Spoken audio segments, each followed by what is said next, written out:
ஆயுர்வேதம் ஒரு பொக்கிஷம், நம் ஆயுள் நீட்டக்கும் அற்புதம்.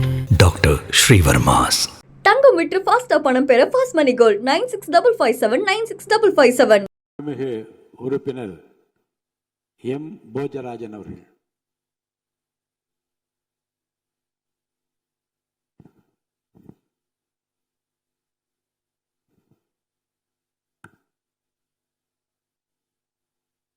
மாண்புமிகு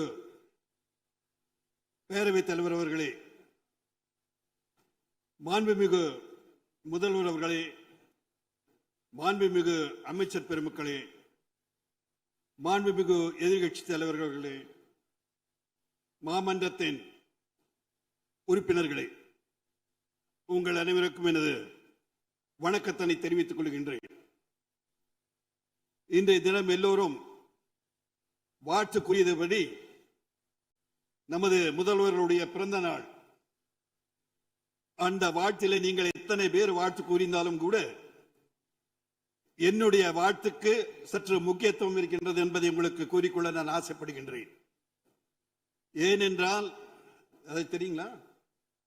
ஏனென்றால் இந்த அவையின் மூத்த உறுப்பினர் நான் தான்.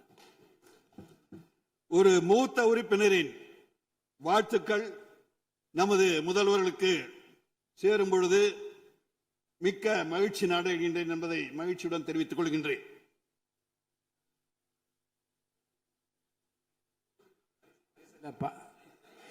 மாண்பு உறுப்பினர் பார்த்தா ரொம்ப எங்கா இருக்கீங்க நீங்க? மூத்த உறுப்பினர் சொல்லி என்னன்னு கேட்கறாங்க உறுப்பினர்கள். தட் இஸ் குரோனிக்கல் ஏஜ் வந்து மூத்த உறுப்பினர். பயாலஜிக்கல், ஸ்பிரிச்சுவல், சோசியாலஜி எல்லாத்திலையும் நான் வந்து யங் தான். உங்களுடைய பாராட்டுக்கு நன்றி. வயசு 79. அவை குறிப்புப்படி என்னுடைய 79 வயது என்னுடைய மூத்த உறுப்பினர் என்று அவை குறிப்பில் இருந்தது. அதை வைத்துதான் சொல்லுகின்றேன். இளையவர் ஏதோ 26 வயது என்று குறிப்பிட்டிருந்தார்கள். அந்த கருத்து சரியாக இருக்கும் என்பதை நம்பிதான் இந்த தகவலை உங்களுக்கு தருகின்றேன். ஆகவே எனது வாழ்த்துக்களை அவர்களுக்கு சொல்லிக் கொள்வதில் நான் மகிழ்ச்சி அடைகின்றேன். பேரவைத் தலைவர் அவர்களே, 12 ஆண்டுகளுக்கு ஒரு முறை குறிஞ்சி பூப்பதை போல் எப்படி அது மக்களுக்கெல்லாம் மகிழ்ச்சியை தருகின்றனோ அதே போன்று 12 ஆண்டுகள் ஒரு மிகப்பெரிய ஜனநாயக நாட்டின் பிரதமராக இருந்து சாதனை படைத்த எங்களுடைய தலைவர் நமது மாண்புமிகு பிரதமர் அவர்கள் 12 ஆண்டுகளை முடித்திருக்கின்றார் என்ற நல்ல செய்தியை உங்களுக்கு எல்லாம் சொல்லிக் கொள்வது உங்களுக்கு எல்லாம் தெரியும். அதை இந்த மாமன்றம் கூட அவருக்கு வாழ்த்து தெரிவித்து நமது மாண்பை பெரிது உயர்த்திக் கொள்ள வேண்டும் என்று நான் ஆசைப்படுகின்றேன். அவருடைய தலைமையில் உள்ள பாரதிய ஜனதா கட்சியின் உறுப்பினராக கடந்த தேர்தலிலே ஜனநாயக என்டிஏ என்ற கூட்டணியின் சார்பாக எனக்கு உழைத்த பாரதிய ஜனதா கட்சியின் தலைவர் நயினார் நாகேந்திரன் உட்பட அனைத்து தலைவர்களுக்கும், எங்களுடைய கூட்டணியை சார்ந்த அனைத்து இந்திய அண்ணா திராவிட முன்னேற்ற கழகத்தின் தலைவர் மரியாதைக்குரிய எடப்பாடியார் அவர்களுக்கும், அண்ணன் எஸ்பி வேலுமணி அவர்களுக்கும், எங்களது மாவட்ட சேர்ந்த தலைவர்கள் உறுப்பினர்கள் அத்தனை பேருக்கும், என்னை ஒரே ஒரு ஏற்கனவே சொன்னது போல் ஒரு தாமரை தமிழகத்திலே பூப்பதற்கு எனக்கு வாய்ப்பு தந்த அத்தனை நல்ல உள்ளங்களுக்கும் இந்திய காலகட்டத்திலே நான் நன்றி சொல்ல கடமைப்பட்டுள்ளேன். பலர் இன்று ஆளுநர் உரையை பற்றி சொன்னார்கள். பேரவைத் தலைவர் அவர்களே, அவர் is a constitutional head. He acts on the advice of the cabinet. அதனால் எந்த அரசு ஆளுகின்றதோ அவர்கள் தருகின்ற உரையை தான் அவர்கள் படிக்க வேண்டும். அதில் நமது சகோதரிகள் கூட சொன்னார்கள். அதெல்லாம் நான் அது தவறாக சொல்லவில்லை. அதை நாம் அந்த ஆளுநரை நாம் பாராட்ட வேண்டும். அந்த முயற்சி எடுத்ததற்காக நான் பாராட்டிக்கொள்ள நான் ஆசைப்படுகின்றேன். நமது முதல்வர் அவர்கள் அவரும் ஒரு 12 ஆண்டுக்கு முன்பாக தான் அன்றைய காலகட்டத்தில் ஒரு நடிகராக, அன்றைய காலகட்டத்திலே நமது மோடிஜி அவர்களை ஒரு பிரதம மந்திரியாக கோவையிலே சந்தித்ததாக அவர்கள் சொன்னார்கள். 12 ஆண்டுகளுக்கு பின்பு சென்னையிலே, டெல்லியிலே, புதுடில்லியிலே அவர் பிரதமராகவும் நமது முதல்வராகவும் 12 ஆண்டுகளுக்கு பின்பு சந்தித்தது ஒரு மகிழ்ச்சியான நிகழ்ச்சியாக நான் கருதுகின்றேன். அன்றைய தினத்திலே அவர்கள் சில முக்கியமான நிதி ஆயோக் என்ற அந்த நிதி கமிஷன் அன்றைய கூட்டத்திலே அவர்கள் 11வது நிதி கமிஷன் கூட்டத்திலே கலந்து கொண்டு சில முக்கியமான தமிழ்நாட்டின் பிரச்சனைகளுக்கெல்லாம் அவர்கள் சொல்லியிருக்கிறார்கள். நமது பிரதமர் அவர்களும் நமது முதல்வர் அவர்கள் சொன்னது போல் அத்தனை பேரும் நாம் அரசியல் செய்கின்றோம் என்றால் மக்களுக்கு சேவை செய்ய வேண்டும் என்ற ஒரே காரணத்திற்காக தான் அரசியலை வந்திருக்கின்றோம். ஆகவே கருத்துகள், ஐடியாலஜி வேறு வேறு இருந்தாலும் கூட நமது தமிழகத்தை நாம் காப்பாற்ற வேண்டும் அந்த எண்ணத்தில் வந்து யாருக்கும் மாறுபட்ட கருத்தே வேண்டியதில்லை. மத்திய அரசும் கூட ஒரு பக்கமாக இருக்கும் என்பது அல்ல. மத்திய அரசு இன்று இருக்கின்ற மோடிஜி அவர்களுடைய தலைமையில் இருக்கின்ற அரசு எல்லா மாநிலத்திற்கும் அவர்களுக்கு உரிய மரியாதையை கொடுத்து அவர்களுக்கு செய்ய வேண்டியது ஏனென்றால் ஒவ்வொரு தடவையும் அவர்கள் இங்கு வரும் பொழுது 5,000 கோடிக்கான திட்டங்களை அவர்கள் கொடுக்கிறார்கள். எப்படி ஒரு விருந்தினர் நமது வீட்டிற்கு வந்தால் ஒரு பரிசு பொருட்களை கொடுக்கிறார்களோ அது போன்று அவர்கள் தமிழகத்திலே வரும்பொழுது 5,000 கோடியுடன் ஒரு பரிசை நமது மாநிலத்துக்கே கொடுத்திருக்கின்ற அந்த பாங்கை பார்க்கும்போது அவரை அடிக்கடி நாம் வரவேற்க வேண்டும். சிவப்பு கம்பளம் விரித்து அவர்களை வரவேற்றால் இன்னும் நிச்சயமாக பல நல்ல திட்டங்களை அவர்கள் நமது தமிழகத்தை கொடுப்பார்கள். அந்த நமது தமிழகத்தின் மீது அத்தனை பற்றுகள் அவர் கொண்டிருக்கிறார்கள் என்பதை நான் கூறிக்கொள்ள ஆசைப்படுகின்றேன். பேரவைத் தலைவர் அவர்களே, இந்த ஆளுநர் உரையில் பல திட்டங்கள் எல்லாம் இருக்கின்றன. எல்லாம் நல்ல திட்டங்கள், நிறைவேற்றப்பட வேண்டிய திட்டங்கள். ஆனால் நிதி நிலை என்பதை மட்டும் அவர்கள் குறிப்பிட்டார்கள்.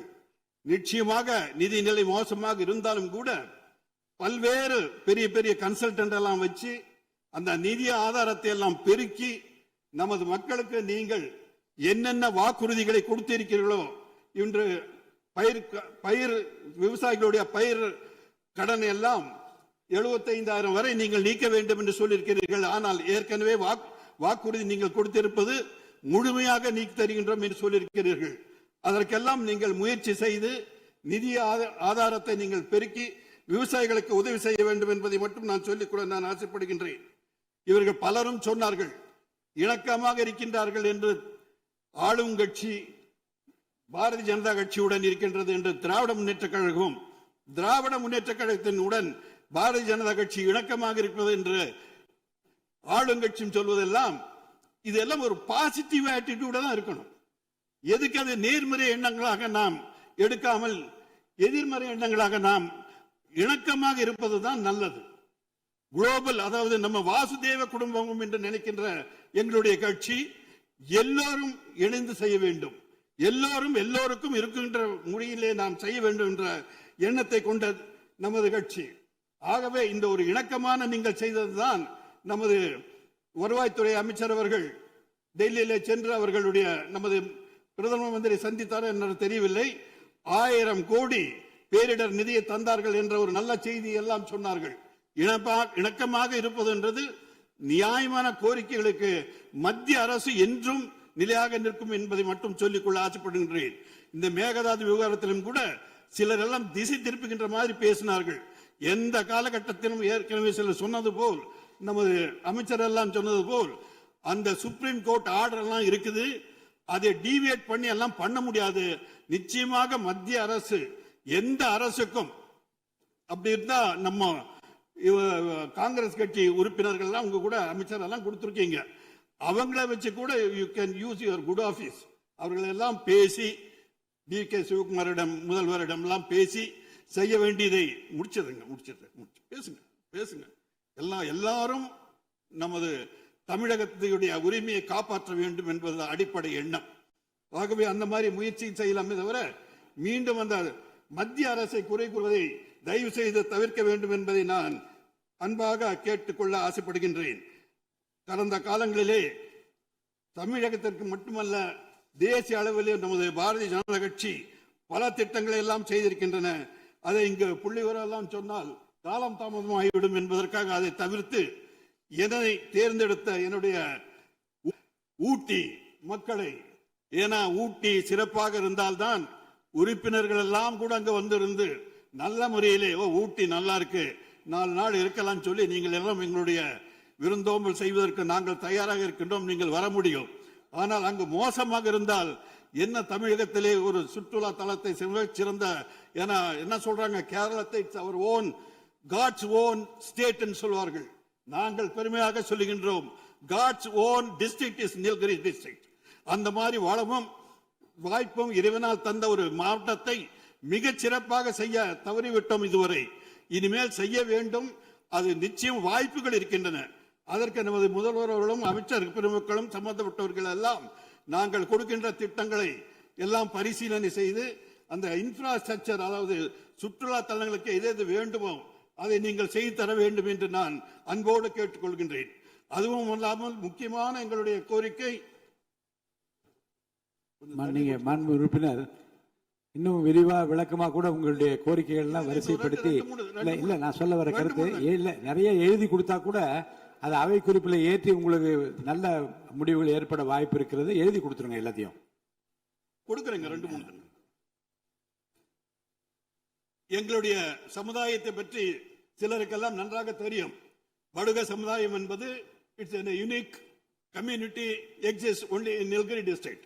அந்த மாவட்டத்திலே உள்ள அந்த படுகா என்ற இனம் அது இதுவரை 1931 சென்சஸில் நாங்கள் எஸ்டி, அதாவது பழங்குடியினர் பட்டியலிலே நாங்கள் இருந்தோம். கடந்த காலங்களிலே திராவிட முன்னேற்ற கழகமும் பரிந்துரை செய்தது, அண்ணா திராவிட முன்னேற்ற கழகம் பரிந்துரை செய்தது. ஆனால் தொடர்ந்து சில 2 நிமிஷம் செய்ய முடியாது. இது முக்கியமான விஷயம். அதை நீங்கள் செய்து கொடுக்க வேண்டும். நீங்கள் பரிந்துரை கொடுத்து மீண்டும் அதை ரிஜிஸ்டர் கவர்னர் ஆஃப் இந்தியா அப்படின்னு சொல்லி registrar general of India RGI இருக்குங்க, அங்க போய் அந்த ப்ராசஸ் எல்லாம் பண்ணுவதற்கு நமது அரசு நமக்கு உதவி செய்ய வேண்டும் என்பதை மட்டும் கூறி, எங்களுடைய முக்கியமான தொழில் தேயிலை தொழிலை இன்று கூட்டுறவு துறையிலே நமது அரசுக்கு கீழே பல கூட்டுறவு தொழிற்சாலைகள் எல்லாம் இருக்கின்றன. ஆனால் அந்த காலத்திலே R வெங்கட்ராமன் என்பவர் அவருடைய திட்டம் தான் அந்த கூட்டுறவு தொழிற்சாலை. ஆனால் இன்று சரியாக நிர்வாகம் இல்லாதனால் தனியார் தொழிற்சாலை கொடுக்கின்ற விலையும் கூட இந்த கூட்டுறவு தொழிற்சாலைகள் கொடுக்க முடியாத ஒரு சூழ்நிலை இருக்கின்றன. அதை சம்பந்தப்பட்ட அமைச்சர் அவர்கள் அதை மனதில் கொண்டு எங்களுடைய சிறு குறு விவசாயிகளுக்கு நல்லதொரு விலை கிடைக்குமாறு செய்ய வேண்டும் என்று கேட்டுக்கொள்கின்றேன். சமூக நீதி என்பது எல்லோரும் பேசினார், ஒரே ஒரு வார்த்தைங்க, எல்லோரும் பேசினார்கள். இந்த சமூக நீதி ஒவ்வொரு கட்சியை பத்தி பிரமாதமா சொன்னாங்க. நமது மத்திய அரசு 13 பழங்குடி அமைச்சர்களை வைத்திருக்கின்றது. ஒரு முர்மு, அதாவது ஷெட்யூல் ட்ரைப், அந்த இதே நம்ம பிரசிடென்டா வச்சிருக்கிறோம். சோசியல் வெல்ஃபேர் அதை நினைக்கின்ற ஒரு கட்சி நமது பாரதிய ஜனதா கட்சி என்பதை சொல்லிக் கொண்டு இந்த நேரத்தில் எனக்கு இன்னும் என்னுடைய எது தேவைகளோ சகோதரி சொன்னது மாதிரி நானும் எழுதி உங்களுக்கு கொடுத்திருக்கேன் என்று சொல்லி இந்த வாய்ப்பை தந்த அத்தனை நமது பேரவை தலைவர் அவர்களுக்கு நன்றியினை கூறி, வாழ்க தமிழகம், வாழ்க பாரதம் என்று என உரையை முடிக்கின்றேன். நன்றி, வணக்கம். உலக தமிழ் சொந்தங்களுக்கு வணக்கம். நான் ராஜவேல் நாகராஜன். பேசு தமிழா பேசு வலையொலியுடைய வளர்ச்சிக்கு நீங்களும் உறுதுணையாக இருக்கணும்னு நினச்சிங்கன்னா இந்த வீடியோடைய டிஸ்கிரிப்ஷனில் இருக்கக்கூடிய ரேசர் பே லிங்கை கிளிக் பண்ணுங்கள். அந்த லிங்க்கில் போயிட்டு உங்களுக்கு விருப்பமான தொகையை பேசு தமிழா பேசுவனுடைய வளர்ச்சிக்கு உங்களுடைய பங்களிப்பாக நீங்கள் கொடுக்கலாம். நன்றி, வணக்கம்.